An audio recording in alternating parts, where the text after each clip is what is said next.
No school, no problem with tonight's sports schedule. Charleston boys basketball will hit the court at 6 after a day off from classes. The Trojans travel to Sullivan without a single win this month and a 3-13 overall record. As for the girls, no game, just practice. Other basketball action tonight, undefeated Diederich High School is also on the road as they take on the Tigers of Paris at 6:15.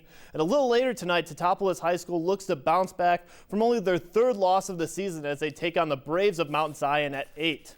Well, no cancellations here either. The Indiana State University men's basketball team takes the court against a familiar opponent, but no crowd advantage this time. ISU hits the road to take on the University of Evansville tonight at 7. In their last meeting, the Sycamores won a thriller in overtime. This time, the Purple Aces get home court advantage where they're a solid 8-3. A win for the Sycamores would be their 4th consecutive victory over the Purple Aces and their 3rd Missouri Valley Conference road win of the season.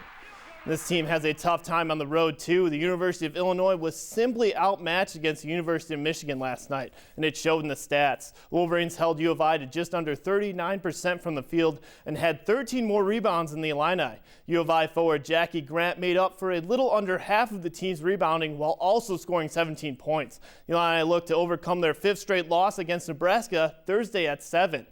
And over to the men's side, U of I and Michigan fans must be expecting a good game next time these two teams meet because it's sold out. In their last matchup, Michigan beat U of I in an overtime 73-65 in Ann Arbor. Next meeting is still a few weeks out, but the Illini get home court advantage, and they really like it there. U of I has only lost one game at home this season, beating opponents by an average of 25 points. Illinois' next game is Saturday at noon on the road against Penn State. The Chicago Bulls and Golden State Warriors aren't rivals, but it's going to be quite a game tonight. The Bulls have to stop the top team in the Western Conference, and not to mention the highest scoring team in the league. Last time these two teams met, the Warriors got the best of Chicago, winning 112-102. They also have to find a way to stop sharpshooter Klay Thompson, who scored a total of 83 points in the last 2 games. Tonight's tip-off from Oracle Arena is set for 9:30. And funeral services are set for this Chicago Cubs legend and Baseball Hall of Famer. Ernie Banks will have a public visitation from noon until 8 Friday at Chicago's Fourth Presbyterian Church.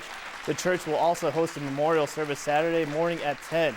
Banks was a 2-time MVP and 11-time All-Star who tallied 512 home runs and played 19 seasons with the Cubs. Banks died Friday at age 83 of a heart attack.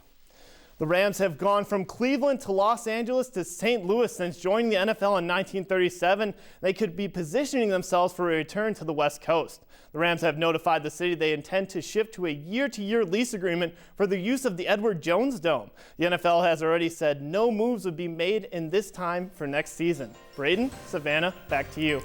On the Sundays lately. It did last Sunday. It will this coming up Sunday, so we'll keep an eye on it. Absolutely, absolutely. All right, well, thank you, Derek, and we appreciate you spending part of your evening with Newswatch. Next up on WEIU, the nightly business report, followed by a special report on the PTSD.